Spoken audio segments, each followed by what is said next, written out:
Täytyy sanoa, että tässä kun on 3. kerroksen parvekkeelta tai raskin kutosessa P43 asunnossa, joka on aivan täysin uusittu sisältä, niin kun tänä päivänä kannustetaan siihen, että pitäisi sulkea pois kiire ja kaiken näköinen muu tuska ja keskittyä vaan oleelliseen.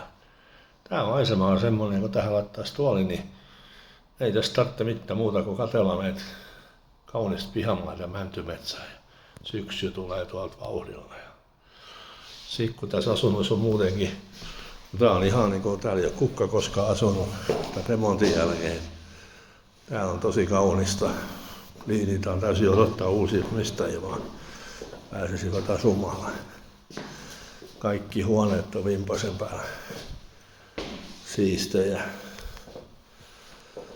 Ja sitten myöskin tässä putkiremontin yhteydessä kylppäri uusittu täysin.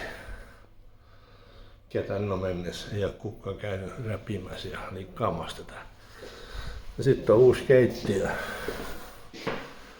Ihan täysin uusittu kaikki.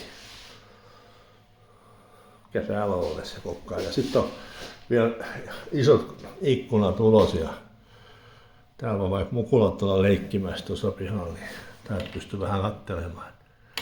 Ettei ne kiusaa ketään muita, tai sitten joku muu kiusaa niitä. Mutta tää on kaunista seutua ja täällä on parkkipaikka sun muita ihan mukavasti. Mikä täällä ollessa. Kun on 3 huoneet ja paljon kaappitilaa. Tää on perheasunto, mitä parhaimmillaan päästään.